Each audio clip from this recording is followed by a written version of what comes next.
तो दुष्टों की मनसा पूरी नहीं होती महाराज। मन ही मन में कही, सामने बोले कैसे मालिक ये राजा है। अक्रूर ने कही महाराज जो आज्ञा आप मैं करूंगा, मैं जाता हूं। पूरी रात रथ को तैयार किया अक्रूर ने। क्यों आज तो पूरी रात क्यों लग गई, नहीं तो रथ तो तुरंत तैयार होना चाहिए, पूरी रात क्यों सजाया। बोले अब तक इस रथ पर कोई जीवात्मा बैठता था, इसलिए थोड़ी देर सजाकर काम निपटा देता था। आज इस रथ पर परमात्मा बैठने वाला है, इसलिए पूरी रात रथ को सजाया है। पूरी रात रथ को। अक्रूरोऽपि च तां रात्रिं मधुपुर्यां महामती उषित्वा रथमास्थाय प्रययौ नंद गोकुलम। और रथ सजा करके प्रातःकाल चलने लगे। जो चलने लगे हैं तो महाराज मन ही मन में आज कंस को धन्यवाद देते हैं। Kans, millions of thanks to you, अनंत धन्यवाद तुमको कंस। क्यों आज यदि तुमने ये अवसर मुझको न दिया होता। अरे बड़े बड़े अमलात्मा, बड़े बड़े योगी, विमलात्मा, महात्मा भी नेत्र बंद करके जो मेडिटेशन करते हैं, ध्यान करते हैं, किनका उनके चरण कमल एक बार हमारे हृदय में आ जाए, और उसके इतने ध्यान करने के बाद भी वह चरण कमल उनको हृदय में भी दर्शन नहीं देते। आज कंस तेरी कृपा से उन चरण कमलों का इन आंखों से दर्शन करने का सौभाग्य मुझको मिलेगा। कंसो बताद्या कृतमेत्यनुग्रहम द्रक्षेंग्री पद्मम प्रहितो मुना हरे। अब तो महाराज चलते चले जाते हैं घोड़ों को लेकर के। मन में विचार आया कि महाराज मुझे पहली बार मिलना होगा, तो पहली बार मिलूंगा तो कृष्ण बलराम मुझे देख करके क्या कहेंगे, संबोधन क्या देंगे। विचार आया मैं चाचा लगता हूं उनका, मुझसे कहेंगे प्रणाम चाचा, आओ काका जी। फिर थोड़ी देर बाद में विचार बदल गया, नहीं नहीं ये नहीं कहेंगे। क्यों? कंस का नौकर हूं मैं, मुझे देख करके यही कहेंगे आ गए कंस के नौकर हमें लेवावे के लिए। मन में कई तरह के विचारों की उथल पुथल होती है। और सुबह के चले अक्रूर गोधूली बेला में वृंदावन में प्रवेश करते हैं। जो प्रवेश किया, गैयाओं के रमाने की आवाज सुनाई दी, सामने से गाय आती दिखाई दी। मां मां मां। जो देखा 9 लाख गाय, नवलख धेनु बसत नंद घर। और जैसी गाय जब दौड़ के आती हैं, इसको गोधूली बेला क्यों बोलते हैं? गायों के चरणों से, गायों के पैरों से जो धूल आकाश में उड़ती है, उसके कारण इस बेला का नाम गोधूली बेला है। क्योंकि जंगल से अपने घर की ओर लौट रही होती हैं, अपने बच्चों से मुलाकात करेंगी, गोधूली बेला है। और जैसे ही गाय की धूल उड़ने वाली पैरों से नीचे थमी है, एक श्याम वर्ण, एक गौर वर्ण कृष्ण बलराम का दर्शन अपनी आंखों से किया। निकल करके सामने से चले गए। अक्रूर कुछ बोल तक ना पाए उनसे। और महाराज जैसे ही देखा चरणों के चिन्ह बन गए हैं, अक्रूर रस से नीचे उतरते हैं और चरणों की रज पे लोट लगाते हैं। आज क्या दशा अक्रूर की है? बिल्कुल वो ही दशा है जो चित्रकूट में भरतलाल की हुई थी। चरण रेख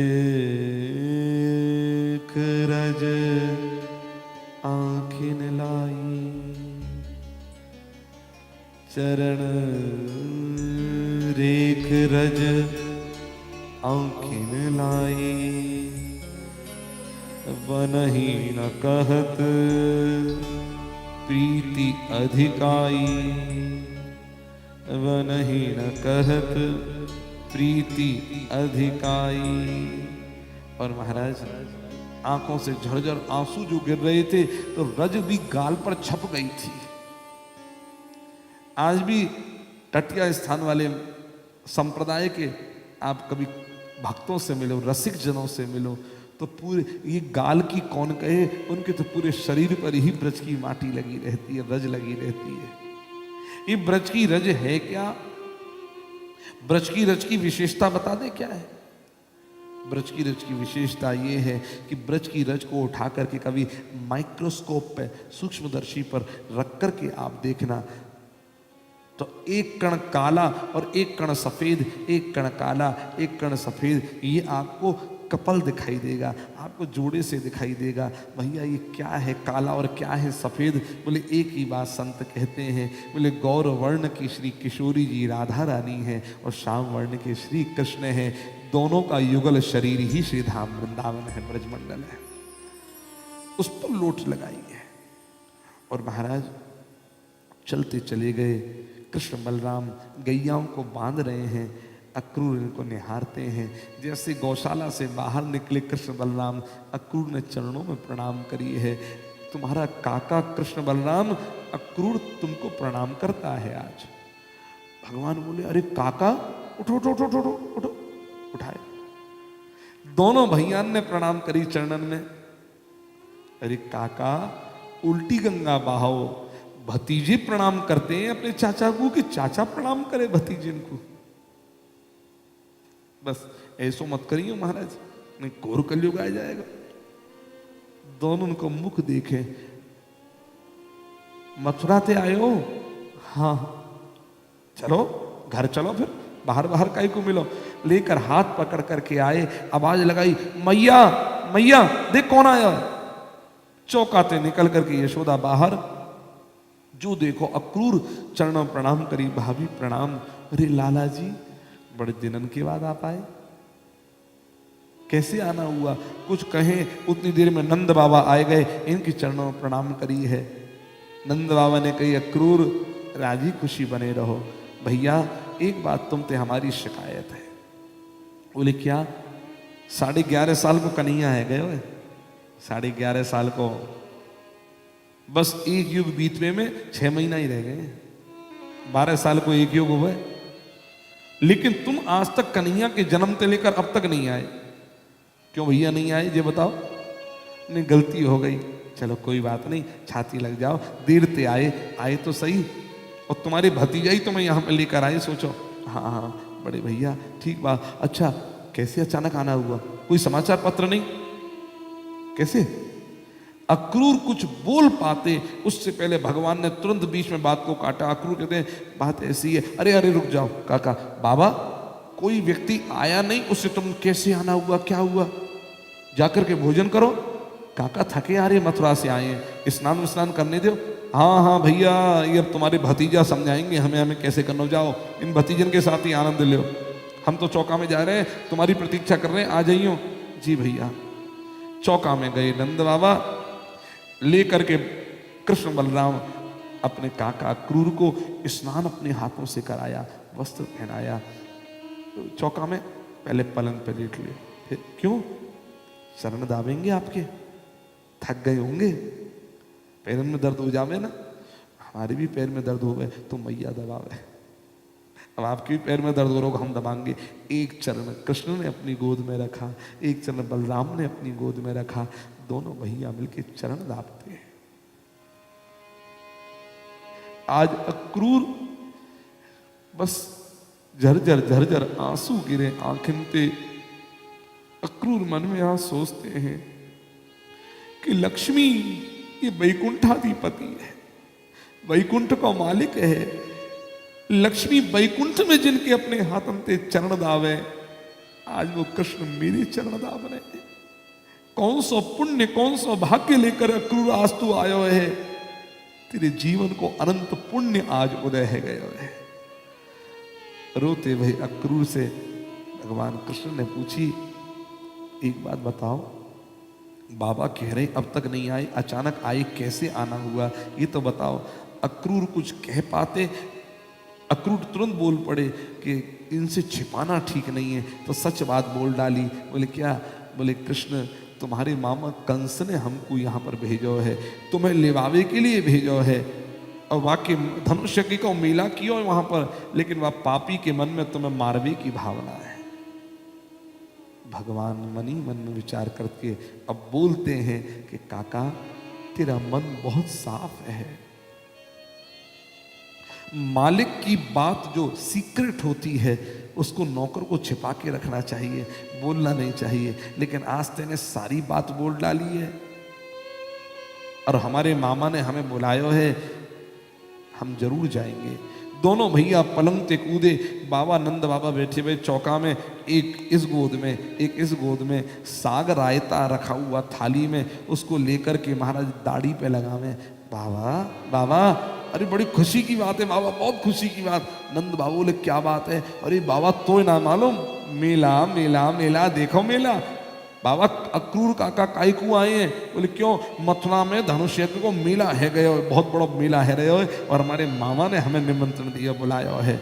जो ये बात सुनी है नंद बाबा की तो हृदय की धड़कन मानो थम सी गई हो। नंद बाबा तुरंत कहते हैं अक्रूर इसलिए आया है? लाला तुम मेरी छाती पे लग करके रहो, मैं तुम्हें कहीं जाने नहीं दूंगा, तुम्हें कोई ना ले जा सके। अरे बाबा हमें ले जाएगा कौन? हम तो खुद जाना चाह रहे हैं मेला देखने के लिए, निमंत्रण आया है, हम जरूर जाना चाहेंगे। लेकिन नंद बाबा कहते हैं तुम्हारा मामा कंस, उसके हृदय में दया नाम की चीज नहीं है, तुम नहीं जानते वो कैसा है। अरे उसने अपनी बहन, चचेरी बहन देवकी के 6 बच्चा पैदा होते ही मार डाले, उसके हृदय में दया नहीं है। मैं तुमको नहीं जाने दूंगा। मैं तुमको काहे को बुलाया है? हमको बोलता ना हम नहीं जाने देंगे। अब तुम्हारा भगवान कहे हम जाएंगे और नंद बाबा मना करें। यशोदा ने कही कि क्या झगड़ा हो रहा है बाप बेटे में, जो कह रहा है उसकी बात मान लो, मेरे लाला को रुलाते बहुत हो आप लोग सब लोग। नंद बाबा बोले यशोदा तू नहीं जानती है क्या मांग रहा है, क्या मांग रहा है। अरे अक्रूर लेने के लिए मथुरा लेने के लिए आया है, लिवावे के लिए, और कंस ने लिवावे भेजा है, धनुष यज्ञ का मेला है। यशोदा कढ़ाई ते पूरी उतार रही, गिर पड़ी मूर्छित होकर के। नंद बाबा की गोद ते खड़े है करके कृष्ण बलराम दौड़े, पानी के छींटा डाले मैया के मुख पर, होश आया, छाती ते दूध गिरवे लगो है। भगवान कृष्ण और बलराम को दोनों को छाती लगा दियो, मेरे कनुआ बलुआ, मैं तुम्हें अपने जिगर के टुकड़े, मैं तुम्हें अपने हृदय से अलग नहीं होने दूंगी, मैं कहीं नहीं जाने दूंगी। बुढ़ापे में मैंने तुमको पाया है, मैं जानती हूं 75 साल तक मैं अभागिन ही बनी रही, 75 साल के बाद में तुम्हारे मुख का दर्शन हमने किया है, और आज तुम जाने की बात कहते हो। मैया केवल मेला देखने की बात है, जाएंगे और आ जाएंगे। मैया देख तू आज मना नहीं करेगी। मैया बोली आज तू मेरे आगे कुछ नहीं बोलेगा। भगवान बोले मैया तो मेरी सौगंध अगर रोको आज कन्हैया को तेने तो। अपने मैया के लिए तो सौगंध की बेड़ी कन्हैया ने पांव में डाल दी। अब मैया कन्हैया से तो कुछ ना बोल सके, लेकिन स्थिति आज भगवान कृष्ण बलराम उठे और उठकर चलने लग रहे हैं। ब्रज में ये खबर कि कन्हैया बलराम जा रहे हैं मथुरा, ये खबर ब्रज में वन की अग्नि की तरह फैल गई चारों तरफ। महाराज कृष्ण बलराम खड़े, यशोदा की दशा ऐसी है। सूरदास लिखते हैं कि यशोदा बार बार यूं भांखे, भांखे माने बोले, बार बार बोल रही है। यशोदा बार बार यूं भांखे, है को ब्रज में ही तू हमारो, चलत गोपाल ही राखे, है को ब्रज में ही तू हमारो, चलत गोपाल ही राखे। जसुदा बार बार यूं भांखे। कोई है, कोई ब्रज में है जो चलते हुए कन्हैया को रोक ले? और बार बार यूं भांखे के भाव कई हैं। बार बार भांखे, बार मारवाड़ी का शब्द है, दरवाजा। एक एक दरवाजे जाकर के बूढ़ी माँ पुकार करती है, कोई रोक लो, तुम्हारो कन्हैया जा रहे हो, कोई रोक लो। समझ गई कि ये तो रोक नहीं पा रही, हमसे प्रार्थना कर रही है। और बार बार यूं भांखे का एक और भाव है क्या, again and again, repeat and repeat, bar bar repeat कर रही है उसको कि यशोदा बार बार रोक लो, कन्हैया को रोक लो, कन्हैया को रोक लो, कोई हितैषी है कन्हैया से प्रेम करने वाला, रोक लो। किम्बा शरीर के बाल भी बार हैं। आज यशोदा का एक एक, मैया का एक एक बाल, रोम रोम वो पुकारता है, यशोदा बार बार यूं भांखे, यशोदा बार बार यूं भांखे। कहाँ काज मेरे छगन मगन को नृप मधुपुरी बुलायो, कहाँ काज मेरे छगन मगन को नृप मधुपुरी बुलायो। यशोदा सुफलक सुत मेरे प्राण हनन को, सुफलक सुत मेरे प्राण हनन को, काल रूप है आयो, यशोदा बार बार यूं भांखे, यशोदा बार बार यूं भांखे।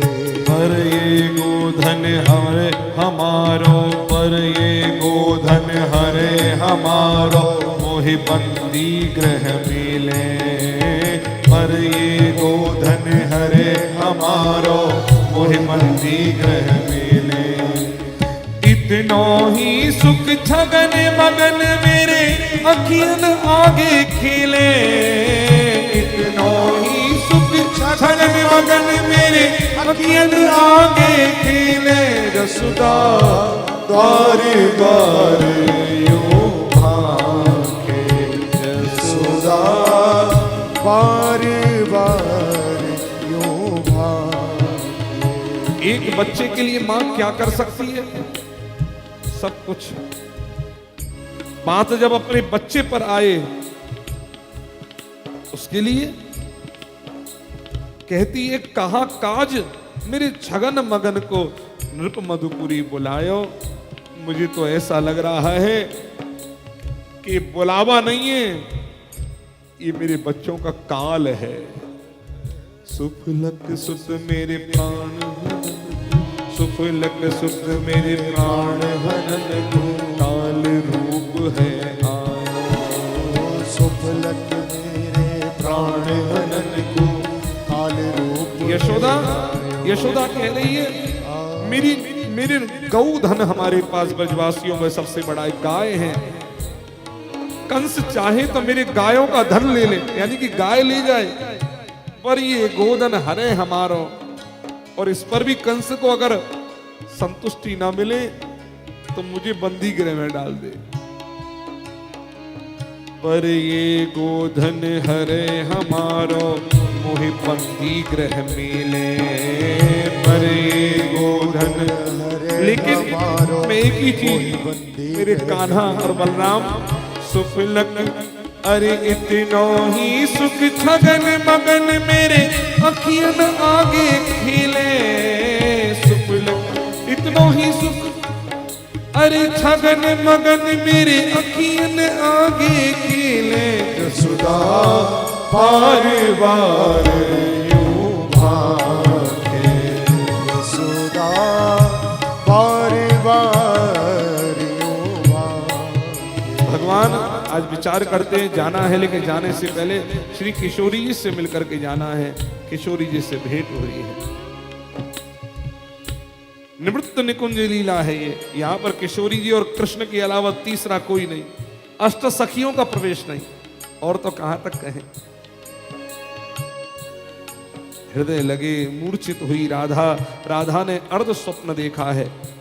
अर्ध जागृत अवस्था में एक स्वप्न देखा कि एक समुद्र के किनारे बैठी एक ब्राह्मण ने मुझे धक्का दिया, मैं समुद्र में गिर गई, कृष्ण से जब प्रश्न किया तो कृष्ण कहते हैं राधे ये समुद्र शाप, याद करो शाप, वही शाप जब तुम और हम गोलोक में थे, मेरा मित्र श्रीदामा मिलने आया था, तुमने मिलने ना दिया था, कहा कि बाद में परिणाम क्या हुआ? वो मित्र जाते जाते शाप दे करके गया कि मेरे मित्र कृष्ण से मुझे मिलने नहीं देती, राधे मैं शाप देता हूं, ब्रज में जब तुम जन्म लेकर अवतार लेकर जाओगे तो कृष्ण से 100 साल का तुम्हारा वियोग होगा। ये समुद्र कोई और नहीं, वियोग का ही समुद्र है। पार नहीं कर पा रही, कर नहीं पाओगी सहजता से, बहुत कठिन है वियोग का समुद्र पार करना। कब से समय प्रारंभ हो रहा है? अभी से। राधा का मस्तिष्क घूमा, मूर्छित भूमि पर गिर पड़ी। कृष्ण खड़े हुए, चल पड़े, ललिता को कहा ललिता राधा के शरीर का ध्यान रखना। कह करके आगे बढ़े, रथ पर बैठ गए। इधर से मैया यशोदा, इधर से रोहिणी, इधर से गोप ग्वाल। एक ओर तो रोवत मात खड़ी, अरु गोप रोवत आवत है। सब रोते हुए आ रहे हैं। भगवान कृष्ण से बलराम ने कहा कृष्ण कन्हैया प्रणाम किया। क्यों? एक बार रथ पर चढ़ा हूं बड़ी हिम्मत करके, अगर कदाचित अब नीचे उतर गया तो फिर चढ़ना मुश्किल ना हो जाए। भगवान ने कहा दाऊद ने कि कृष्ण अब कर्म भूमि में प्रवेश कर रहे हो, अपनी धर्म भूमि में प्रवेश कर रहे हो, अब माधुर्य लीला ब्रज में छोड़कर ऐश्वर्य लीला में प्रवेश कर रहे हो, मां का आशीर्वाद नहीं लोगे? हाथ पकड़ा बलराम ने, रस से नीचे उतारा, प्रणाम करो। करी मां तू प्रणाम, चढ़े रथ पे ता छोड़ सबही हरि जावत। रथ पर बैठे भगवान, मैया दौड़ करके आई, नंद बाबा को ढूंढा। नंद बाबा एकांत में रो रहे। नंद बाबा से कही स्वामी मेहर आप भी जाओ कन्हैया के साथ मथुरा, 1 दिन 2 दिन 5 दिन जितने दिन उसकी इच्छा करे साथ में रहना उसके, और मेला देख ले, जब मैया की याद आवे तो लेवा करके मेरे पास ले आना मेरे हृदय के टुकड़ों को। और सुनो एक बात और, अगर कन्हैया नहीं आवे तो सौगंध है जीते जी अपना मोहम्मद दिखाइए। महाराज कौन होगा इतना प्रेम करने वाला? नंद बाबा की आंखें भर आई। यशोदा कृष्ण से जो प्रेम तू कर सकती है उसकी बराबरी कोई और नहीं कर सकता। और महाराज नंद बाबा भी रथ पर चढ़े।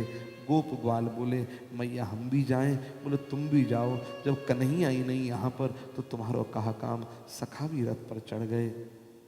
गोपिकाओं ने रथ को चारों तरफ से घेर लिया।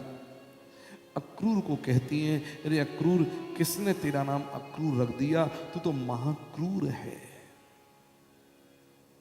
और वाकई एक बात देखें, कंस ने बहुत सारे क्रूर भेजे थे, बहुत सारे क्रूर, पूतना, बकासुर, अघासुर, तृणावर्त, शक्टासुर, कितने क्रूर थे। एक भी क्रूर कृष्ण को न मार सका न लेवा सका।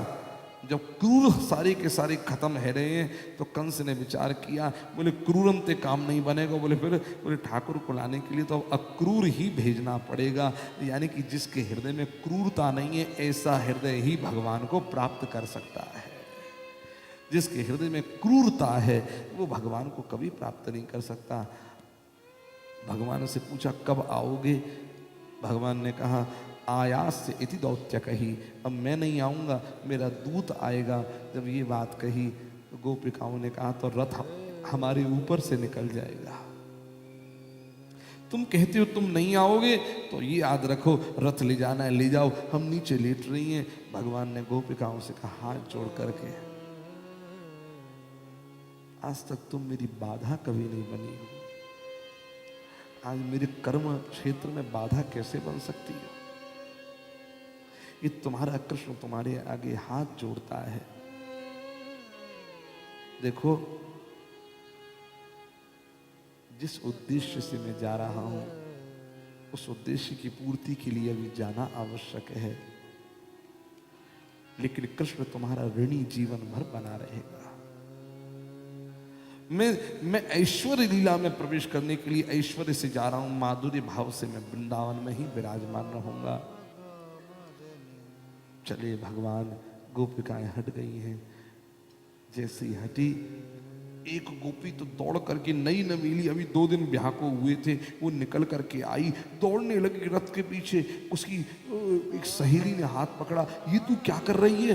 बोले मैं रथ को रोक लूंगी, मैं रथ को पकड़ लूंगी। अरे इस गांव में ब्याही इसलिए थी कि जब पता था इस गांव में नंद नंदन रहता है, यही कारण तो ब्याही यहाँ पर आकर के वो नंद नंदन छोड़ करके मुझे जा रहा है। तो तू कैसे रोकेगी? रथ पर बैठे, मैं रथ को पकड़ लूंगी, रथ को जाने नहीं दूंगी। एक गोपी बोली, अरे तेरी सास ससुर सब देखेंगे, तेरी क्या इज्जत रह जाएगी, लाज चली जाएगी। तो गोपी रो पड़ी, जहां कृष्ण ही चला जाएगा वहां लाज भी चली जाए तो अच्छा है। ये प्रेम की पराकाष्ठा है। नारायण सब तजा है, लेकिन कन्हैया नहीं छोड़ पाए। और जैसे रथ गया है, महाराज नीचे गिर पड़ी गोपांगनाएं। तो अरे अरे भयो कहा? बोले रथ गयो कन्हैया को दूर रे, रथ गयो संवरिया को दूर। यदि ऐसी खबर हमें होती, हम रथ के नीचे सोती, है जा तो चकना चूर रे, रथ गयो कन्हैया को दूर। और महाराज मथुरा और वृंदावन के मार्ग में भगवान ने अक्रूर को अपने स्वरूप का ज्ञान कराया। और उसके पश्चात में जब मथुरा पहुंचे हैं तो महाराज अपने स्थान पर रुके हैं। भगवान का अपना स्थान है मथुरा में भी, और वहाँ रुक करके महाराज बढ़िया भोजन पानी करके और प्रसाद पा करके, यथा परान्ने भगवान कृष्ण संकर्षणान्वित। अब कृष्ण बलराम सखा मंडली सब निकली है मथुरा नगर का भ्रमण करने के लिए। तो महाराज सबसे पहले तो धोबी का उद्धार किया है, कपड़े पहन लिए। उसके बाद दर्जी पर कृपा करी, कपड़े नाप के करवा लिए। धोबी को तो मारा था थप्पड़ खींच करके, इस पर कृपा करी है। लेकिन दर्जी से नाप के कराए करके दर्जी के हाथ अंते पहने ठाकुर ने। क्यों? दर्जी ने पहले ही कह दिया पैसा वैसा नहीं लूंगा, लेकिन एक बात ध्यान रखो। बोले क्या? अपने हाथ से पहनाऊंगा। भगवान का पहना दिया। और वाकई बाद में महाराज आगे चले तो माला, तो सुदामा नाम करके माली है, उसने कहा महाराज माला तो दूंगा, मोल पैसा नहीं लूंगा, लेकिन एक शर्त है। बोले क्या? अपने हाथ से पहनाऊंगा। बोले पहना ले, तू भी अपने मन की कर ले। आगे गए तो महाराज बोले चंदन लगना जरूर माथे पर, बिना चंदन के तो सब सूना है महाराज, तो क्या करें? बोले चंदन को वंदन है। सामने कुब्जा आती दिखाई दी। भगवान ने कहा भैया देवी तुम्हारा परिचय? बोले मेरा नाम सैरंद्री है, लेकिन पीठ में कुब्बड़ निकलने से लोग कुब्जा कुबड़ी कहकर संबोधित करते हैं। मैं कंस की दासी हूँ, चंदन घिसकर उसे लगाने का काम करती हूँ। हमें चंदन मिल जाएगा सुंदरी? बोले मुझे सुंदरी कह रहे हो? बोले मैं वही कहता हूँ जो मैं कर सकता हूँ, मैं वो कभी नहीं कहता जो मैं नहीं कर सकता। अरे तुम कैसी भी हो, तुम्हें सुंदरी बनाने की गारंटी मेरी है। और वाकई में सुंदरी तो ये थी, रूप रंग से चेहरे मोहरे से बिल्कुल सुंदरी थी। कमी केवल एक ही थी, कुब्बड़ निकला हुआ था, और कोई कमी नहीं थी। तो चंदन लगाने वाली ने कहा पैसा नहीं लूंगी, लेकिन एक बात कह दूं। बोले क्या? अपने हाथ से लगाऊंगी चंदन। तो लगा ले तू भी। अपने हाथ से ठाकुर को चंदन लगाया और सबके सखा सबके सब मूड आगे कर लिया। हमारे भी लगा, चंदन उनके हाथ में दे दियो, तुम लगाओ। अरे ठाकुर के चंदन लगाने के लिए बैठी हो, खड़ी हो कि तुम्हारे लिए, तुम अपना लगाओ। मधुमंगल बोलो कन्हैया जैसी सुंदरता हमें भी मिल जाती तो हमारी भी चंदन लगने को आनंद मिलता। अब तो कहना क्या महाराज, भगवान ने तुरंत कहा इधर आओ सुंदरी। पास में आई गई। इसके दोनों पांव के पंजों के ऊपर भगवान ने अपना बायां पांव का तलुआ रखा और दाहिने पांव का घुटना इसके कुब्बड़ पे लगाया। एक हाथ ठोड़ी पर, एक हाथ मस्तक पर लेकर के जरा विचार करना, भगवान इसके मुख के कितने समीप आ गए होंगे, इस भगवान की श्वास इसके कपोलों पे लग रही होगी। और महाराज एक संत तो कहते, ठाकुर हमें भी कुबड़ी बना दे, अगर तू इतना निकट आ जावे तो हम कुबड़ी बनने को भी तैयार हैं। इतना सामीप्य मिल जाए। और महाराज ठाकुर जी ने ठोड़ी पकड़ी, यूं पकड़ा और एक घुटना तो लगा, एक झटका दिया, सीधे जहां से हड्डी निकली थी वहीं जाके फिट है गई। महाराज बंबई का डॉक्टर ढोलकिया क्या इलाज करेगा, भगवान ने सबसे पहले ऑपरेशन कर दिया, एक बार में ठीक। कृष्ण का दुपट्टा पकड़ के कहे घर चलो साथ में। भगवान ने कहा अभी नहीं चलेंगे, अभी नहीं, फिर आएंगे बाद में, अभी तो बहुत काम है। ठीक ठीक ठीक महाराज हाथ जोड़े, भगवान आगे गए। धनुष यज्ञ कहा, धनुष यज्ञ भैया मिला, धनुष यज्ञ को मिला। अब सैनिक खड़े हुए, सैनिक ने रोको, बाहर रहो, बाहर तो ही देखना। भगवान कहे राज दरबार को निमंत्रण है, तुम बाहर रोक रहे हो हमें, स्पेशल निमंत्रण है, बोलो तुम नहीं जा सकते, हमारे पास स्पेशल परमिशन है तुम्हारे लिए, इंस्ट्रक्शन से है, तुम अंदर नहीं जा सकते। भगवान ने कहा दाऊ क्या करना है, बोले तू कृष्ण पीछे हट जा। एक थप्पड़ दाऊ ने इधर दिया, एक इधर दिया, सैनिक और आने लगे। अब तो कृष्ण बलराम दोनों थप्पड़ मार मार के गिरा दे, भीतर घुस गए। सैनिक सब